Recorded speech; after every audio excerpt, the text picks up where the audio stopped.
অন্য কোনো ধর্ম কেউ যদি গ্রহণ করে, আমি আল্লাহ বলতেছি, তা কখনোই কবুল করা হবে না। এ কথার দ্বারা বোঝালো যে একমাত্র ধর্ম, সেই ধর্মটার নামই হলো ইসলাম। ইসলাম ছাড়া অন্য কোনো ধর্ম, আমি যেই বলবো ইসলাম ছাড়া অন্য কোনো ধর্ম, তখন আপনারা কি বলবেন? নাই। এর না হলে শূন্যস্থান পুরা করা, অল্প শ্রোতা, বুঝছেন না? হা না করলে কি ওয়াজ হবে? তাই আপনারা বলেন তো, আল্লাহর কথা অনুযায়ী ইসলাম ছাড়া অন্য কোনো ধর্ম? এইবারে হলো আপনারা আল্লাহর কথার সাথে একমত। ইন্না দীনা ইনদাল্লাহিল ইসলাম, আল্লাহর কাছে মনোনীত জীবন বিধান ধর্মের নামই হলো ইসলাম।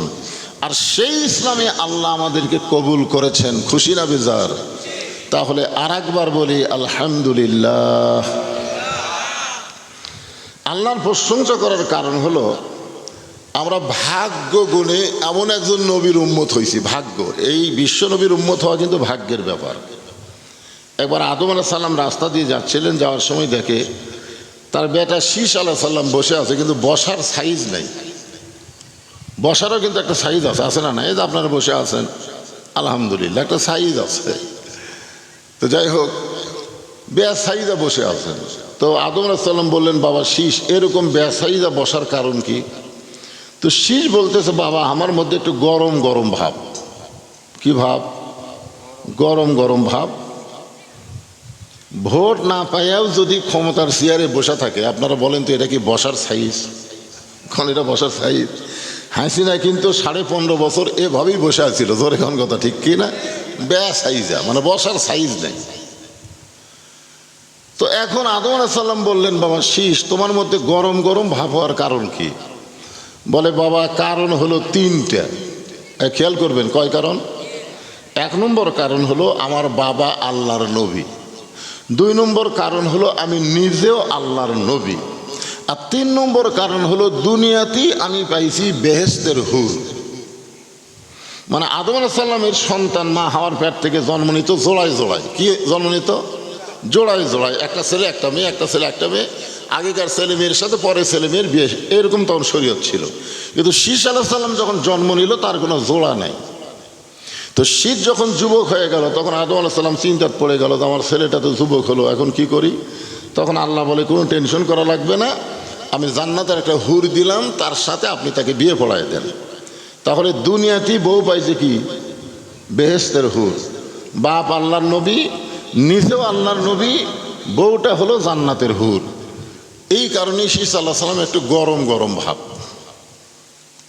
আদম বললেন, বাবা শীষ, নবীর বেটা নবী না হয়ে, বেহেশতের হুরের স্বামী না হয়ে, আখিরে জাহানের পয়গম্বরের উম্মত যদি হতে পারতে, তাহলে তোমার জীবন ধন্য হয়ে যেত। এই কথা শোনার পরে যদি সুবহানাল্লাহ মুগত না আসে, তো কখন কবেন? কি কি কথা কি আমার বুঝতে পারছেন?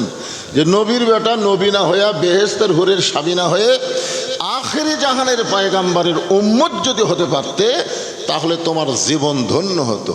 আপনারা বলেন তো, আখিরে জাহানের নবীকে, মানে আমাদের নবীর পরে আর কোনো নবী আছে নাকি? এই যে গোলাম আহমদ কাদিয়ানীরা আর একটা নবী মানে। আমরা বিশ্বাস করি কোরআনের আয়াত। আল্লাহ কোরআনে বলেন, খাতামাল্লাহু আলা আল্লাহ মা কানা মুহাম্মাদুন আবা আহাদিন মির রিজালিকুম ওয়ালাকির রাসূলুল্লাহি ওয়া খাতামান নাবিয়্যিন। আল্লাহু আকবার। তাহলে আখিরে জাহানের পয়গম্বর বলতে আমাদের নবী। শীষ বললেন, বাবা নবীর বেটা নবী না হয়ে, বেহেশতের হুরের স্বামী না হয়ে, আখিরে জাহানের পয়গম্বরের উম্মত হলে জীবন ধন্য কেমনে হতো? আদম বললেন, তাহলে শোনো, আমি জীবনে একটা ভুল করছিলাম। ভুল করার কারণে আল্লাহ তাআলা দুনিয়াতে আমাকে প্রেরণ করছিল। বহু বছর কাটাকাটি করার পরে ওই নবীর ওসিলায় আল্লাহ আমার তওবা কবুল করছে। জোরে কেন সুবহানাল্লাহ। আর ওই নবীর উম্মতেরা যদি সারা জীবন পাপ করে, সারা জীবন যদি পাপ করে, আর কোনো এক সময় মাছির মাথার মতন সামান্য পানি চোখের কোনায় নিয়ে এসে যদি বলে, আল্লাহ আমাকে মাফ করে দাও, আমি বিশ্ব নবীর উম্মত, আল্লাহ আমাকে মাফ করে দাও, সঙ্গে সঙ্গে আল্লাহ তাআলা ওই নবীর উম্মত হওয়ার খাতিরে তার জীবনের সব গুনাহ মাফ করে দিবে। শীষ বলতেছে, বাবা নবী না হয়ে, নবীর সন্তান না হয়ে, বেহেশতের হুরের স্বামী না হয়ে ওই নবীর উম্মত যদি হতে পারতাম তাহলে আমার জীবন বড় ধন্য হতো। আদম বললেন, শীষ ওই নবীর উম্মত হবার চাইলেই হওয়া যায় না, ওই নবীর উম্মত হতে গেলে ভাগ্য লাগে। জোরে কোন কি লাগে? তাহলে আমাদের ভাগ্য কেমন? আছেন আমার মুক্তার, আছেন আমার ব্যারিস্টার, সেজ বিচারের হাইকোর্টেতে তিনি আমায় করবেন পার। আমি পাপী রাসূল জাবিন্দার। আল্লাহ যখন হাকিম হয়ে আমাদেরকে আসামি বানায় বিচার শুরু করবেন, ওই সময় আমাদের নবী উকিল হয়ে, ব্যারিস্টার হয়ে আমাদেরকে সুপারিশ করে আমাদের হাতটা ধরে ধরে জান্নাতে পৌঁছায় দিবে। আমাদের নবী এমন কথাও বলেছেন, আমার একটা উম্মত, কয়টা? একটা উম্মত যতক্ষণ জান্নাতের বাহিরে থাকবে, আমি রাসূল ততক্ষণ জান্নাতে প্রবেশ করব না। তার মানে কি দরদি নবী, যে আমাদেরকে জান্নাতে প্রবেশ করানোর পরে তিনি জান্নাতে প্রবেশ করবেন। সেই নবীর উম্মত হওয়াতে খুশি না বেজার? তাহলে জবান খুলে আর একবার বলি আলহামদুলিল্লাহ। আমরা যে কোরআন থেকে আলোচনা শুনব, সে কোরআনের একটা আয়াত। আপনাদের এই এলাকায় মানুষ মরে গেলে আপনারা কি কন? ইন্না লিল্লাহি ওয়া ইন্না ইলাইহি রাজিউন। এটা আমি বহু মাহফিলে বলেছি যে মানুষ মরে গেলে আমরা কেন কই, বহু মাহফিলে বলেছি। সবাই একই কথা কয়, হুজুর আগে থেকে হয়ে আসতেছে, আগে থেকে হয়ে আসতেছে, আমরাও কই। কিন্তু কেন কই আজ পর্যন্ত অনেকেই এটা বলতে পারেন। কারণ এই আয়াতের প্রথমেই আল্লাহ বলতেছেন, ইজা আসাবাতুহুম মুসিবা, যখন তোমাদের উপরে বিপদ আপদ মুসিবত আসবে, কলু, তখন তোমরা বলবে ইন্না লিল্লাহি ওয়া ইন্না ইলাইহি রাজিউন। তাহলে এই আয়াতটা হলো বিপদ আপদ মুসিবতের আয়াত। জোরে কান কথা ঠিক কিনা? তো তাহলে মানুষ মরলে আমরা কেন বলি? আপনারা বলেন না? মরার খবর শুনলে বলেন কি বলেন না? তো এখন যদি আমি আপনাকে জিজ্ঞাসা করি, কারণ গোরস্থানের মাহফিল, তো গোরস্থানকে কেন্দ্র করে ওয়াজ করা লাগবে। জোরে কোন কথা ঠিক কিনা? হ্যাঁ, ছোটবেলা একটা গজল শুনতাম, কিন্তু যেদিন ডাক পড়িবে কবর মাঝে যাইতে, জোগাড় কিছু করছো বন্ধু তার মাঝে বিছাইতে। এই কিন্তু যেদিনের উপর আমি চিন্তা করলাম, কিন্তু যেদিন, এটা কত বছর বয়সে? কিন্তু যেদিন, আপনি বলেন তো কয় বছর বয়সে? 60 বছর, 70 বছর, 80 বছর, 5 বছর, 10 বছর? কিন্তু যেদিনের ব্যাখ্যায় বলা হয়েছে যখন তখন, যে কোনো সময়। এখানে দাদা থাকতে লাতি মরবি, লাতি, আবার দেখবেন বাপ থাকতে বেটা মরবি। জোরে কোন কথা ঠিক কিনা? এখানে তো কোনো উল্লেখ নাই। যদি আল্লাহ এরকম একটা উল্লেখ করে দিত যে প্রত্যেকটা বনি আদম কমপক্ষে 80 বছর বাঁচবি, এরকম যদি একটা উল্লেখ থাকতো, আমরা 70 বছর শয়তানি করে শেষের 10 বছর যা ভালো হতাম। ঠিক কিনা? 80 বছর আমি বাঁচতেছি রে, 70 বছর যা ইচ্ছা তাই কর্ম, শেষের 10 বছর খালি উপর হয়ে থাকবো, নামাজ পড়বো, রোজা করবো, জিকির করবো, আর তওবা করবো, আর কোনো পাপ করবো না। আমাদের কাছে কি এইরকম কোনো খবর আছে? আরে চিন্তা করে দেখেন, এই বাচ্চারা, এই বেড়া বেড়ি করিস কেন, তোর হাতে তাও রে, কিরে? এমনি তো মানুষ কম। হ্যাঁ, একটু ডাবা থেকে কথাগুলো শুনবেন, খুবই গুরুত্বপূর্ণ। যে এখানে আল্লাহ বলতেছেন যখন বিপদ আপদ মুসিবত আসবে তখন তোমরা বলবে ইন্না লিল্লাহি ওয়া ইন্না ইলাইহি রাজিউন। তাহলে আমরা মানুষ মরলে বলি কেন? কেন বলি? আপনারা কি উত্তর দিবার পারবেন? কি বলবেন? যে বলছিস আগে থেকেই, আমরাও বলি। তবে আমি আপনাদের একটা প্রশ্ন করব, আসলে বলেন তো, মানুষ মরা বিপদ না রহমত? মানুষ মরা বিপদ হতে পারে, কিন্তু মুসলমান মরা বিপদ না। কারণ আল্লাহ কোরআনে বলেছেন লা তামুতুন্না ইল্লা ওয়া আনতুম মুসলিমুন। মুসলমান না হয়ে তোমরা কেউ মরিও না। মুসলমান হয়ে যদি কেউ যদি মরে, বিশ্বাস করেন তার দেহ যাবে কবরে, কিন্তু ভিতরে রুহু কবর হবে না। ওই রুহুটাকে আল্লাহ ইল্লিন নামক জান্নাতের বাগানে জায়গা দিয়ে দিবে। তাহলে এখন আমার সঙ্গে বলেন, মানুষ মরা বিপদ হলেও মুসলমান মরা বিপদ? সবাই বলেন না। মুসলমান হয়ে মরা বিপদ? বিপদ না। একটা দৃষ্টান্ত দিলে বুঝবেন। আল্লাহর একজন মস্ত বড় পয়গম্বর, নাম হলো মুসা কালিমুল্লাহ। জোরেকার নাম কি? মুসা কালিমুল্লাহ মাঝে মধ্যে একটা জায়গায় যায় আল্লাহর সাথে কথা বলতেন। আপনার বলেন তো জায়গার নাম কি? এই ছেলে পেলে খালি সব ফেসবুক চালায়, এখানে অনেক ছেলে পেলে আছেন। জায়গাটার নাম কি বলো? তুর পর্বত। ওই তুর পাহাড়ের কাছে গিয়া মুসা নবী দাঁড়িয়ে আছে। কিছুক্ষণ পরে আল্লাহ বলতেছে, মুসা তোমার খবর কি? মুসা বলতেছে, আল্লাহ আমি বলার আগেও আমার খবর আপনি জানেন। আপনি বলেন তো আমাকে অন্তরের খবর বলার আগে কে জানে? আল্লাহু আলিমুম বিজাতিস সুদূর। আমার অন্তরের মধ্যে কি কল্পনা হয় সেটাও আল্লাহ জানে। মুসা বলতেছে, আল্লাহ আমি আজকে আপনাকে একটা প্রশ্ন করতে চাই। আল্লাহ বলেন, মুসা কি প্রশ্ন করবা? মুসা বলতেছে, আল্লাহ আমার প্রশ্ন হলো আমার যা আছে আপনার তা নাই। আমার প্রশ্ন হলো আমার যা আছে আপনার তা নাই। তো এখন আল্লাহ বলতেছে, মুসা তোমার এমন কি আছে যে এটা আমি আল্লাহর নাই? মুসা বলতেছে, আল্লাহ চিন্তা করে দেখেন। আচ্ছা আল্লাহর চিন্তা করার দরকার আছে, কিন্তু মুসা নবী অত্যন্ত কি নবী? চালাক নবী। ধরে কোন কি নবী? চালাক নবী, খুবই চালাক। তো বলতেছে, আল্লাহ আমার কি আছে আপনার তা নাই, একটু চিন্তা করে দেখেন। আল্লাহ বলে, আমি চিন্তা করার দরকার নাই, তুই এখন আমাকে বল। মুসা বলতেছে, আল্লাহ আমার মৃত্যু আছে কিন্তু আপনার মৃত্যু নাই। তো আল্লাহ বলতেছে, ঠিকই তো তাই রে। আপনার বলেন তো আল্লাহর মৃত্যু আছে আর সবার? এমনকি যে আজরাইল আমাদের জান কবজ করে, সে আজরাইলেরও কিন্তু জোরে কার মৃত্যু আছে না নাই? এই যে বলেছে আল্লাহ, কুল্লু নাফসিন যায়কাতুল মউত, প্রত্যেকটা নফস মৃত্যুর স্বাদ গ্রহণ করবেই। শুধু একজনই করবে না, তিনি কে? কুল্লু মান আলাইহা ফানিউ অয়াবকা অজহু রব্বিকা যুল জালালি ওয়াল ইকরাম। শুধু একমাত্র আল্লাহ ছাড়া সবাইকেই মৃত্যুর স্বাদ গ্রহণ করতে হবে। মুসা বলতেছে, আল্লাহ আপনি মারতে পারবেন কিন্তু মরতে পারবেন না। মরার যে কি মজা সেটা আপনি পাবেন না। আল্লাহ বলে, মুসা মরার আবার মজা কি? মুসা বলতেছে, আল্লাহ মরার মজা কি সেটা না মরলে আপনি কেমনি বুঝবেন? আমি মরবো, আমি বুঝবো। আল্লাহ বলে, মুসা মৃত্যু তোমার কাছে কেমন মনে হয়? আমার সামনে যারা বসে আছেন ভাই, ছোট বড় সবাই বলেন তো, মৃত্যু আপনাদের কাছে কেমন মনে হয়? না না, মরার আগেও তো বোঝা লাগবে।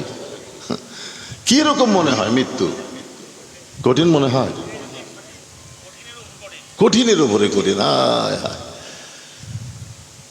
একটা হাদিস আছে আপনারা জানেন, যে মায়ের স্তনের দুগ্ধ খাইতে খাইতে সন্তান ঘুমায় যায়, সন্তান যেমন জানতে পারে না, কতগুলো মুমিন মুত্তাকি এমনভাবে দুনিয়া থেকে বিদায় নেবে ও বুঝবারই পারবে না।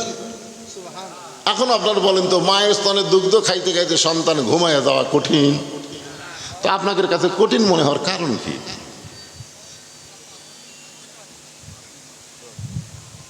আপনারা কি মরিছেন? না মরতেই মৃত্যুকে এত কঠিন মনে করে বসে আছেন। হায় হায়।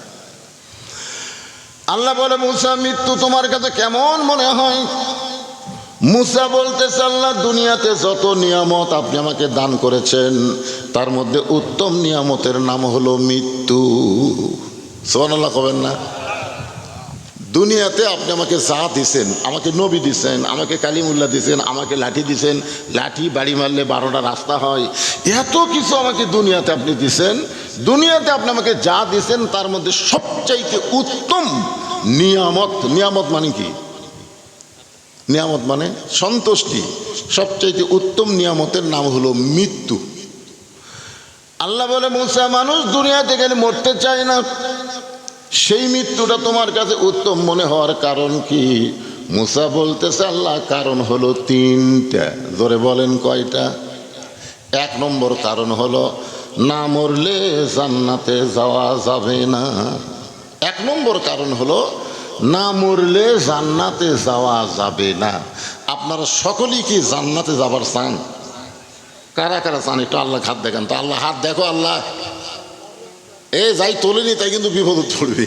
জান্নাতে যাবার চান না? টান টান করে তোলেন। লিল্লাহে তাকবীর। হাত নামান। এই মাইকের সাউন্ড কি ইকো দিছে? ইকো বন্ধ করে দাও। এখন আপনারা বলেন যে আপনারা যে জান্নাতে যাবার চাইলেন, সবাই যে হাত তুললেন, কোন দিক দিয়ে যাবেন? না আল্লাহ যদি কয় ঠিক আছে তোমরা জান্নাতে যাবার চাইলে আমি দিয়ে দিলাম, যাও। তো এখন তো যাওয়ার একটা রাস্তা খোঁজা লাগবে। না না না না, আপনি জেতা থেকে জান্নাতে যাবেন? আপনার কি মনে করতেছেন? লাইলাতুল মেরাজে আমাদের নবী বাইতুল মুকাদ্দাসের মধ্যে 2 রাকাত নামাজ পড়াছে। এই জন্য আমাদের নবীর নাম হলো ইমামুল আম্বিয়া, ইমামুল মুরসালিন। আমাদের নবীর কিন্তু ডিগ্রি আছে, ইমামুল আম্বিয়া, ইমামুল মুরসালিন। সমস্ত নবীদের তিনি ইমাম, সমস্ত রাসূলের তিনি ইমাম। তিনি বাইতুল মুকাদ্দাসের মধ্যে 2 রাকাত নামাজ পড়ানোর পরে বললেন, জিবরাইল আমার পিছনে যারা নামাজ পড়লো এই মুসল্লি কারা? ফেরেশতা জিবরাইল বললেন, সমস্ত নবী রাসূল আজকে আপনাকে ইমাম বানায়া মুক্তাদি হলো। তো নবী বললেন ঠিক আছে আমি একটু তাদেরকে দেখবার চাই। তখন বিশাল একটা টেবিল আনা হলো। বললো হুজুর আপনি তার উপর চড়েন, চড়ে দেখেন। আল্লাহ নবী ওই উঁচু জায়গায় চড়ে সমস্ত নবী রাসূলের দিকে তাকায় আছে। সমস্ত নবী রাসূলের চেহারা আলোকিত, কিন্তু একটা নবীর চেহারার মধ্যে আলো নাই। সব নবীর চেহারা খালি ঝলকিচ্ছে নূরের আলো, কিন্তু এক নবীর চেহারার মধ্যে কিন্তু আলো নাই। তো নবী বললেন, জিবরাইল ভাই ওই নবীর চেহারা ওইরকম আলো নাই কেন? বলে আপনি তাকে জিজ্ঞাসা করেন। তা আল্লাহ নবী তাকে কাছে ডেকে বললেন, ভাই আপনার নাম কি? বলে আমার নাম ঈসা আলাইহিস সালাম। তো সবার চেহারায় আলো, আপনার চেহারায় আলো নাই কেন? ঈসা বললেন, সবাই জান্নাত থেকে এসে আপনার পাশে নামাজ পড়ছে, কিন্তু আমি জান্নাত থেকে আসতে পারি নাই। তো নবী বললেন, আপনি জান্নাত থেকে আসতে পারলেন না কেন? ঈসা বললেন, আমার যে এখনো মৃত্যুই হয়নি। তো মৃত্যু যদি না হয় তাহলে আমি জান্নাত থেকে আসবো কেমনে? এখান থেকে প্রমাণ হলো না মরলে জান্নাতে যাওয়া যাবে না। এখন যদি আপনারা জান্নাতে যাবার চান, আমি যদি বলি জান্নাতে যাবার চাই, তাহলে কি লাগবে? আপনারা বলবেন মরতে চাই। জান্নাতে যাইতে গেলে কি চাই? যারা বলতেছেন না তারা মনে করছেন বাঁচা থাকবেন। যতই 4 তলা 5 তলা 6 তলা বিল্ডিং করেন, একেবারে ওপরতলা যে শুয়ে থাকে, আমাকে নামাইকে তোকে নামাইকে খালি মরিয়া দেখ, টাইনিয়ে নামাবি। জোরে কোন কথা ঠিক কিনা? এই জন্যে যাওয়া তো লাগবেই।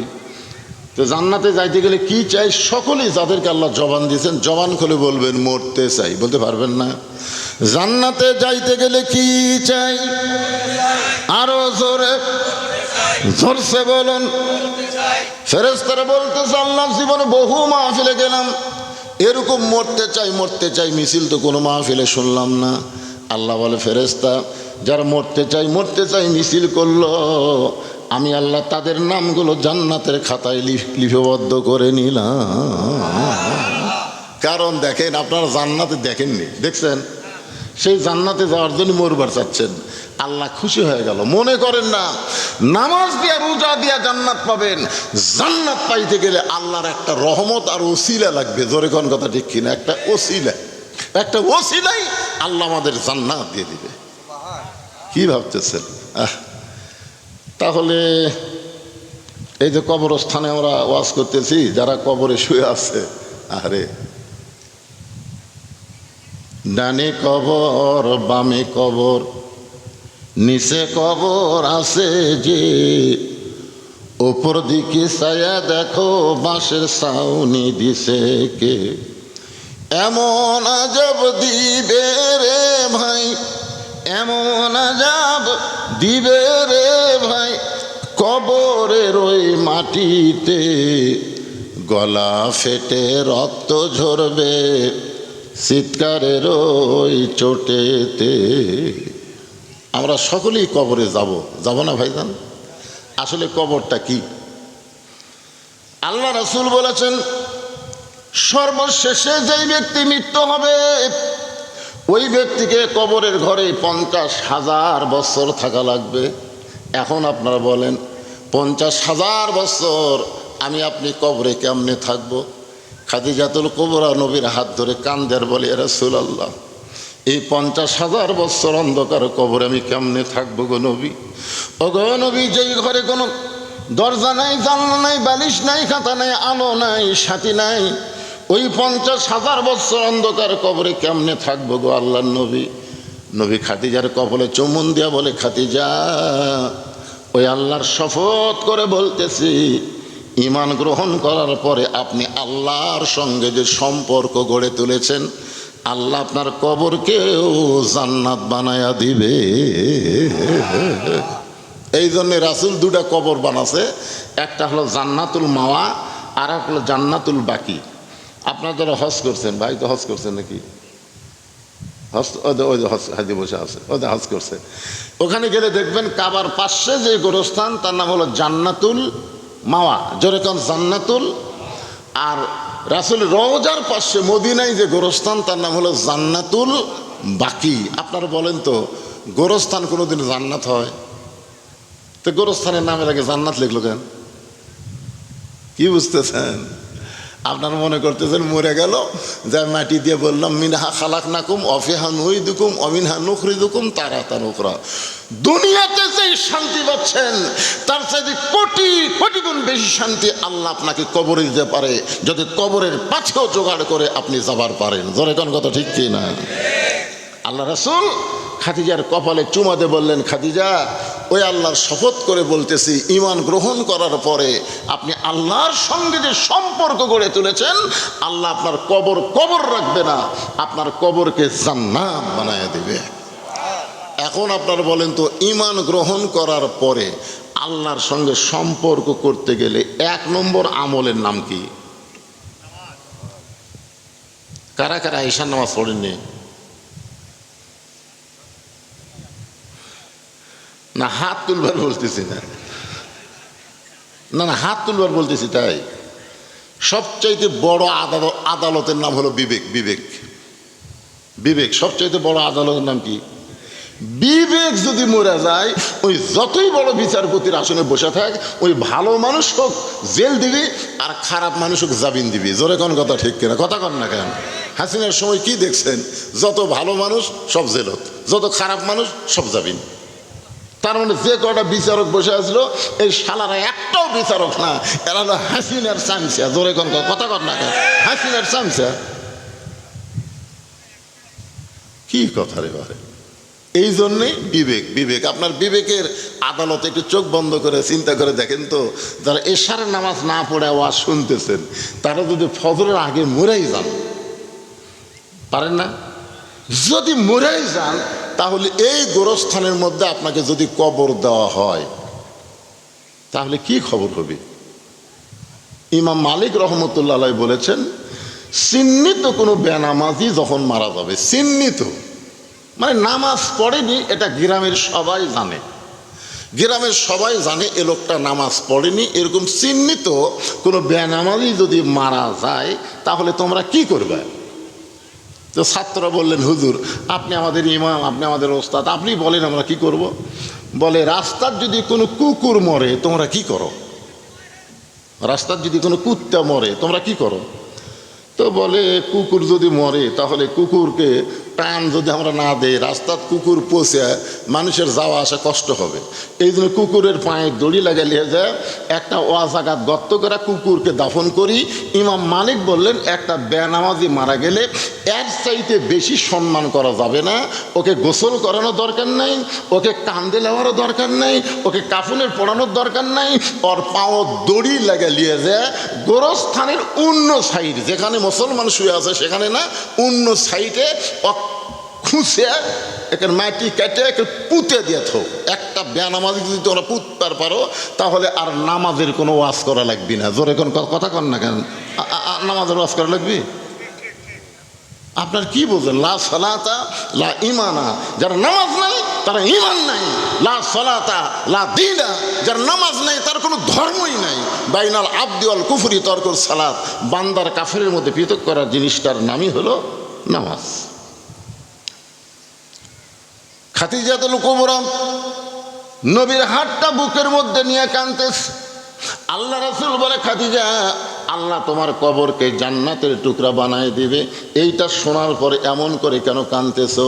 খাদিজা বলে, হুজুর, আপনার কথা আমার বিশ্বাস হয়, কিন্তু আপনার কাছে যদি আমি তিনটা জিনিস চাই, এই আঙ্গুলের দিকে খেয়াল করেন, আপনার কাছে যদি আমি তিনটা জিনিস চাই, আপনি কি আমার দিবেন না? সঙ্গে সঙ্গে রাসূল বললেন, নাউজুবিল্লাহ, নাউজুবিল্লাহ, নাউজুবিল্লাহ। তিনবার নবী কি বললেন? নাউজুবিল্লাহ, নাউজুবিল্লাহ, নাউজুবিল্লাহ। খাদিজা বললেন, হুজুর, আপনার কাছে কিছু চাই। এ কথা শুনে আপনি তিনবার নাউজুবিল্লাহ বললেন। আল্লাহ রাসূল বলেন, খাদিজা, ঈমান গ্রহণ করার পরে আল্লাহ ছাড়া অন্য কারো কাছে চাওয়া যাবে? তা আপনারা চান? কার কাছে? আর দয়াল বাবার দরবারেতে কেউ ফিরে না খালি হাতে। বাংলাদেশের অধিকাংশ মুসলমানের ঈমান নাই। যেরকম কি নাই? মুসলমান কিন্তু ঈমান নাই। আবাদ না হলে খাবো কি? আবাদ না হলে আমি কি খাবো ভাই?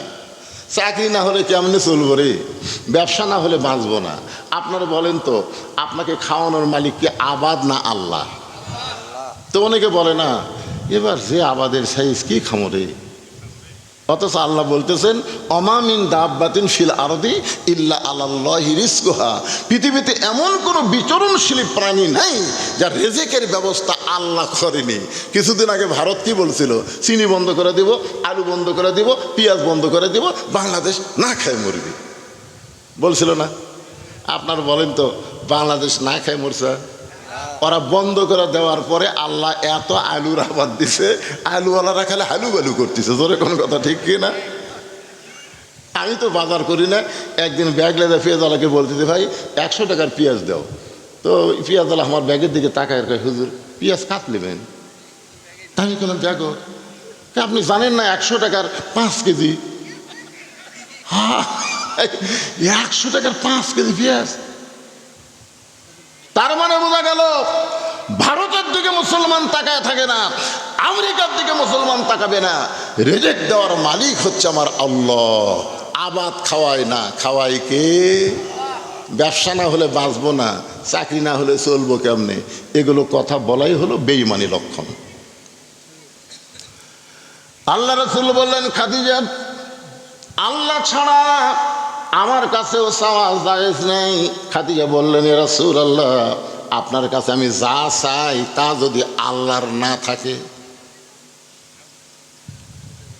নাউজুবিল্লাহ কে গেল? খাদিজা বলতেছে, আপনার কাছে যা চাই তা যদি আল্লাহর না থাকে তাহলে আল্লাহ দিবে কেমনে? শোনেন, আল্লাহ যত বড়ই আল্লাহ হোক, আল্লাহরও কিন্তু অনেক কিছু নাই। আপনার বলেন তো, আল্লাহর ঘুম আছে? আমাকে এই দিক দিয়ে আমরা আল্লাহর চাই দেখি। আপনার বলেন তো, আল্লাহর বউ আছে, আল্লাহর মা আছে, আল্লাহর বাপ আছে, আল্লাহর সন্তান আছে। খাদিজা বলতেছি, ইয়া রাসূলুল্লাহ, আমি আপনার কাছে যা চাই তা যদি আল্লাহর না থাকে তাহলে আল্লাহ কেমনে দিবে? আল্লাহ রাসূল বলেন, খাদিজা, তাহলে তুমি আমার কাছে কি চাও? খাদিজা বললেন, ইয়া রাসূলুল্লাহ, 3.5 বছর গারে হীরার মধ্যে আপনি সাধনা করার পরে আল্লাহ তাআলা আপনার উপরে কোরআন নাজিল করেছে। সুবহানাল্লাহ বলেন।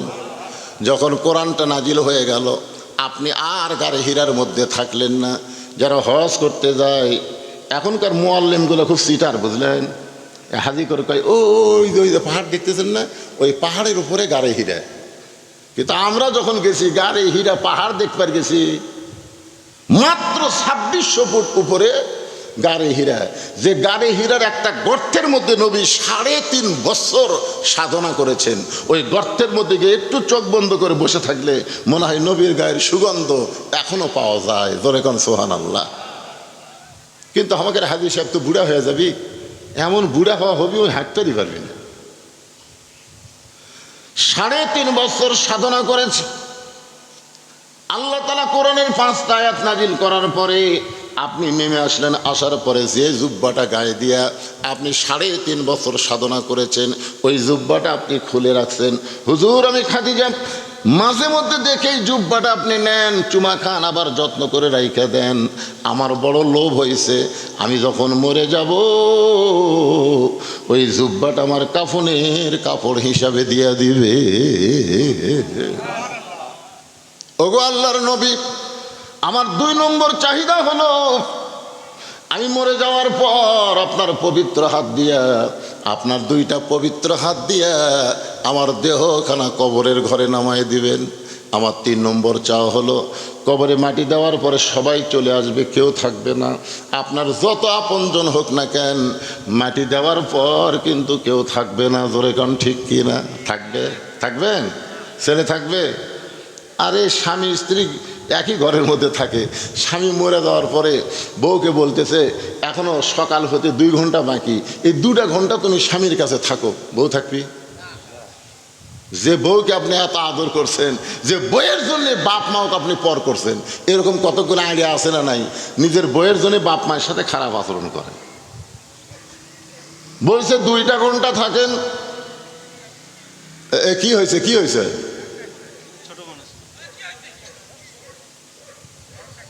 কিসের ম্যাক ডাকছে?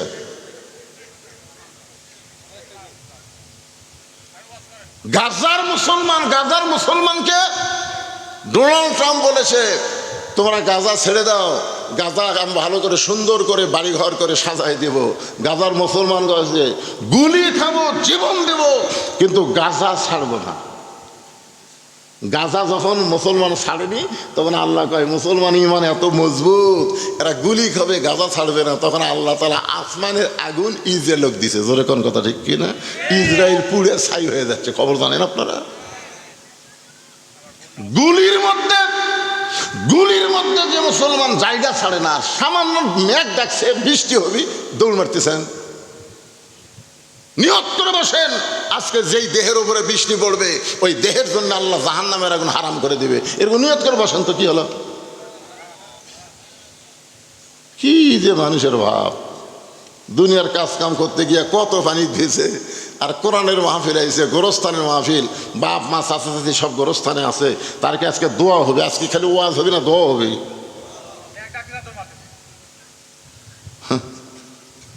দৌড় মারতেছেন, আপনিও মরেন, আপনার ছেলে তো আসবি না, দেখে আসবি না, খাড়া হয়ে পেশাব করি, দোয়া দূর জীবনেও কপালত ধরবি না।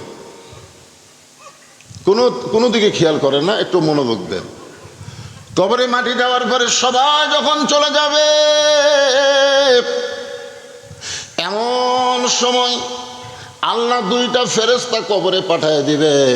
এই 2টা ফেরেশতার নাম কি? মুনকির আর নাকির। জোরে বলেন, নাম কি? জানেন না আপনারা? ফেরেশতা আসিয়া যখন জিজ্ঞাসা করিবে দিন কি তোমার মাবুদকে, বা তখন কি বলিবে আল্লাহ বিনে নাই রে মাবুদ, আল্লাহ বিনে নাই রে মাবুদ, জবানে তাই বলো রে বলো, মুখে আল্লাহ রাসূল সবে বলো, ও মুখে আল্লাহ রাসূল সবে বলো। খাদিজা বলে রাসূলুল্লাহ সবাই যখন মারি দিয়ে চলে যাবে এমন সময় আপনি যাবেন না, মুনকির নাকির আমাকে যে 3টা প্রশ্ন করবে আমি উত্তর দিবার পারবো না, আমার পক্ষ থেকে আপনি একটু উত্তর দিয়া দিবে। সঙ্গে সঙ্গে খাদিজার কপালে রাসূল চুম্বন দিয়ে বললেন, খাদিজা ওই আল্লাহর শপথ করে বলতেছি, আমার আগে যদি আপনার মৃত্যু হয়, আমার আগে যদি আপনার মৃত্যু হয়, আপনার 3টা চাওয়াই আমি পুরা করব ইনশাআল্লাহ। এ কথার দ্বারা কি বুঝলেন? নবী কি বুঝালো? কে কখন মরবে সেটা আল্লাহর নবীও জানে না। জানলে কেন বললো যে আমার আগে যদি আপনার মৃত্যু হয়, আমার আগে যদি আপনার মৃত্যু হয় তাহলে আপনার 3টা চাওয়াই আমি পুরা করবো ইনশাআল্লাহ। মা খাদিজা দুনিয়া থেকে বিদায় নিলেন, মা খাদিজা দুনিয়া থেকে বিদায় নিলেন। নবীর মাধ্যমে মা খাদিজার পেট থেকে আল্লাহ 4টা মেয়ে দান করেছে। ধরে বলেন কয় মেয়ে? খাদিজার পেট থেকে নবীর মাধ্যমে আল্লাহ 4টা মেয়ে দিছে। মেয়েগুলোর নাম আপনারা জানেন? জানেন না?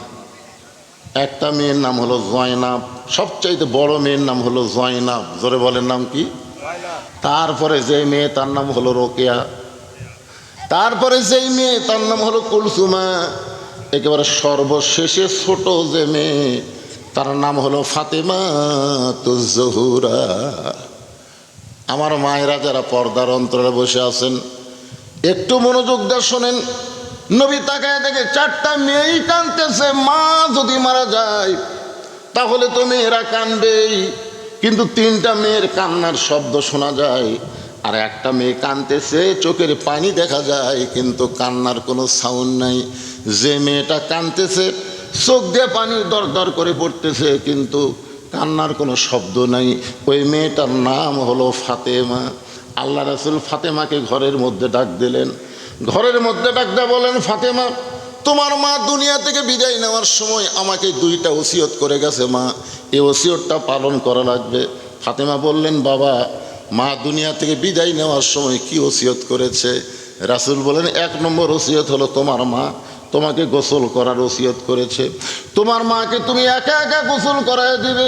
ফাতেমা বললেন, বাবা, আমার আরও তিনটা বোন আছে, ওদেরকে কি সঙ্গে নেওয়া যাবে না? রাসূল বললেন, মা, তোমার মা শুধু তোমার কথাই বলেছে, অন্য কাউকে সঙ্গে নেওয়া যাবে না। আর দুই নম্বর ওসিয়ত হলো তোমার মাকে তুমি একাই কাফনের কাপড় পরাতে হবে, অন্য কেউ তোমার সঙ্গে থাকতে পারবে না। ফাতেমা বলে, বাবা, আমার আরও তিনটা বোন আছে, এরা মনে মনে কষ্ট পাবে। রাসূল বললেন, ফাতেমা, ওসিয়ত পালন করা হলো ওয়াজিব। সুবহানাল্লাহ বলে, ওসিয়ত পালন করা কি? ওসিয়ত করাও যাবে। আপনি যদি ওসিয়ত করেন যে আমি মরে গেলে আমার কবর যেন কোনো বেনামাজি না খোঁড়ে, আপনি যদি একটা মুসলমান হন, একটা নামাজি হন, তাহলে আপনার কবর একটা বেনামাজি খুঁড়ুক, এটা আপনার চাওয়া উচিত না। আপনাদের এই গোরস্থানের জন্যে 5 জন নামাজিকে আপনারা কবর খোঁড়ার জন্য মনস্থ করবেন এবং প্রতিটা কবর খোঁড়ার জন্য আপনারা হাদিয়া দিবেন, কিন্তু কোনো বেনামাজি যেন কবরের পাড়ত না যায়। আমার কথা কি বুঝতে পারছেন? দুনিয়াতে একটা বাড়ি যদি আপনি বানান, বিল্ডিং বাড়ি তৈরি করেন, তা আপনি কি যেমন তেমন মিস্ত্রি দিয়ে করবেন না ভালো মিস্ত্রি? তাহলে ভালো মিস্ত্রি দিয়ে যে দুনিয়ার বাড়ি থাকতে পারবেন না, সেই বাড়ি যদি তৈরি করেন, আর যেই কবরে 50,000 বছর আপনার থাকা লাগবে, সেই কবর কোনো বিড়িখোর বেনামাজি খোঁড়া চলবে? কথা কন না কেন রে ভাই, কথা কন না কেন? বিড়ি খাচ্ছে আর কবর করতেছে। আমার এলাকায় ওরাই 5 জন, যাই মরুক ওরাই 5 জন, ওরাই 5 জন যে কবর করতেছে, 5 প্যাকেট সিগারেট লিয়ে, যাই কোদাল মারতেছে ওর মুখত একটা সিগারেট, যাই এরকম সমান করতেছে ওর মুখত একটা আছে, যাই মাটি তুলতেছে ওই একটা টানতেছে, লাখ দিয়ে ধোঁয়া বের করে দিচ্ছে, আর যাই দেখে দিচ্ছে আগ দিচ্ছে ওই একটা। 5 জন 5টা সিগারেট যদি গোরস্থানত ধরায়, আপনার বলেন তো ওই গোরস্থানে কোনো ফেরেস্তা থাকবে? ফেরেস্তারা দুর্গন্ধ সহ্য করে পারে? তো ফেরেস্তারা রাস্তার যা খাড়ায় আছে, আল্লাহ কাইকারে ফেরেস্তা কবর বাদ দেয় রাস্তাত কেন? তো বলতেছে, আল্লাহ যে হারে সিগারেট খায় আমরা কেমনি থাকি? চিন্তা করছেন ভাইজান? হাসির গল্প নয় তো।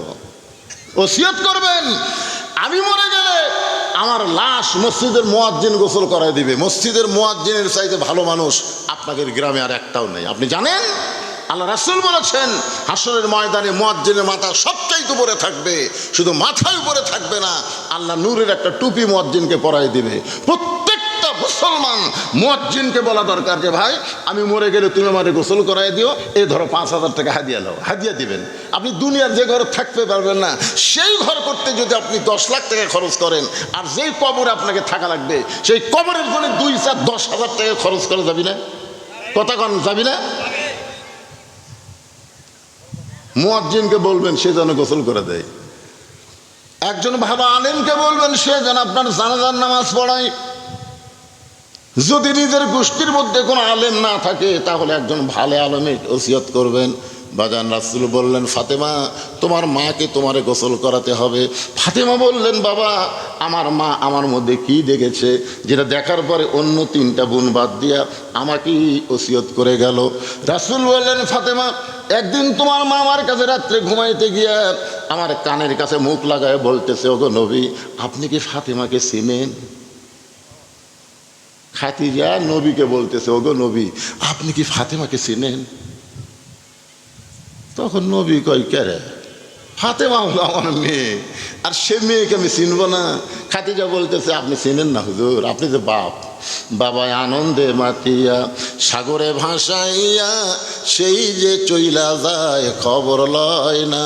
মাজন ধরিয়া উদরে কত কষ্ট করে, 10 মাস পরে পায় প্রসবের বেদনা। এমন দরদি ভবে কেউ হবে না আমার মা, মা গো।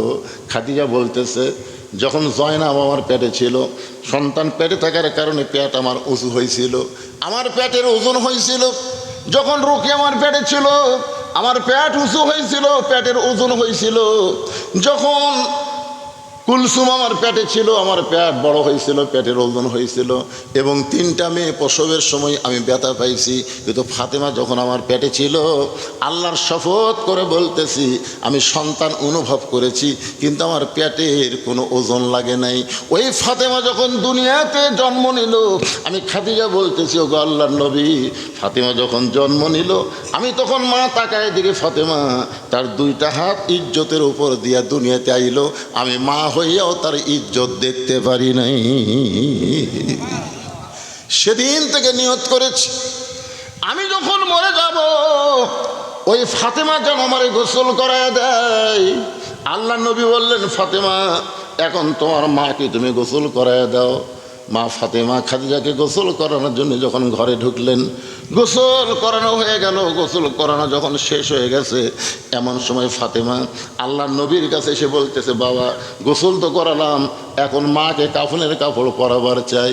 সঙ্গে সঙ্গে নবী আমার ওই জুব্বাটা বের করে ফাতেমার হাতে দিলেন।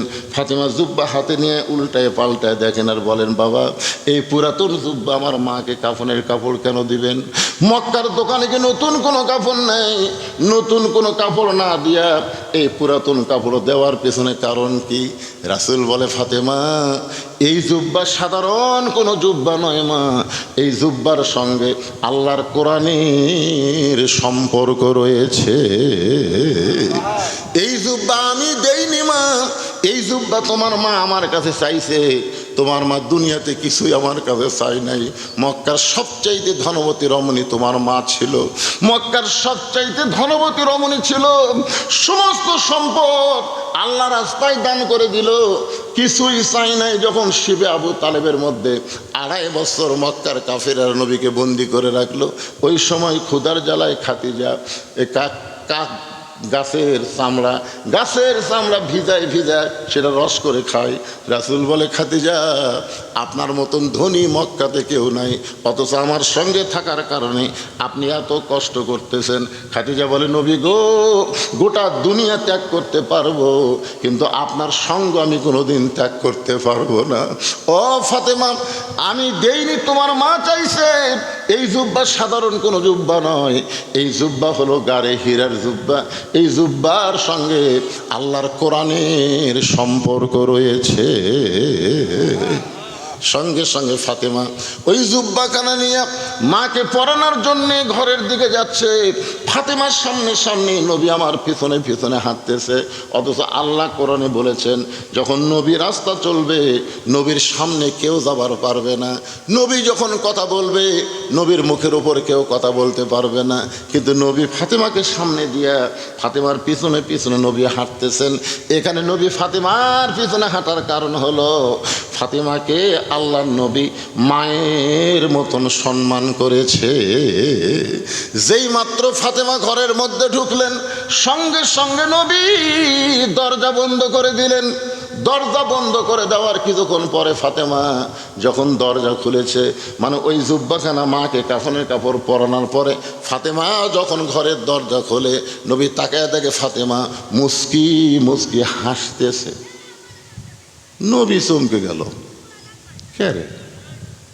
যে মেয়েটা কানতে কানতে জুব্বা নিয়ে মাকে পরানোর জন্য ঢুকলো আর সেই মেয়েটা দরজা খুলে হাসতেছে। আল্লাহ রাসূল বলেন ফাতেমা হাসতে হাসতে দরজা খোলার কারণ কি? ফাতেমা বলতেছে বাবা আপনি সবই জানেন, আপনি সবই জানেন।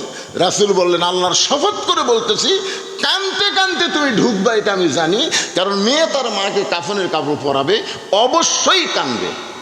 কিন্তু হাসতে হাসতে দরজা খুললা এটা আমি নবীও জানি না। এখান থেকে প্রমাণ হলো আল্লাহ নবী গায়েব। সবাই বলবেন, দুই একজন বলতেছেন কেন? কিছু মারেফতের লোক আছে নাকি? হ্যাঁ, সবাই বলেন আল্লাহ নবী গায়েব জানে না। আপনার সূরা হাসরের শেষ 3 আয়াত পড়েন না? পড়েন, একটা আয়াত দেখেন তো, পড়ি, আপনারা খেয়াল করে শোনেন। হুয়াল্লাহুল্লাযী লা ইলাহা ইল্লা হু আলিমুল গায়বি ওয়াশ শাহাদাতি হুয়ার রহমানুর রহিম। এই আয়াতের বাংলা অর্থ কি? গায়েবের মালিক কে? এই আয়াত শোনার পরে যদি গায়েবের মালিক আল্লাহ বলতে একটু চিন্তা করেন তাহলে বেঈমান হয়ে যাবে। গায়েবের মালিক কে? আরো জোরে। রাসূল বলতেছেন, ফাতেমা কানতে কানতে তুমি ঢুকলা এটা আমি জানি, কিন্তু হাসতে হাসতে দরজা খুললা এটা আমি নবী জানি না। ফাতেমা বলতেছে, বাবা যদি না জানেন তাহলে হাসতে হাসতে কেন দরজা খুললাম, আপনি কি শুনবেন? রাসূল বলে, শুনবো না মানে 100 বার শুনবো। ফাতেমা বললেন, বাবা তাহলে হাসতে হাসতে দরজা কেন খুললাম? আমি বলতেছি, আপনি একটু বসেন। নবী বসে গেছে, এখন ফাতেমা হাসতে হাসতে কেন দরজা খুললো এটা বলবে, নবী শুনবে। এখন আপনারা শুনবেন না? হ্যাঁ, শুনবার গেলে এখন গোরস্থানের জন্য কিছু দেওয়া লাগবে।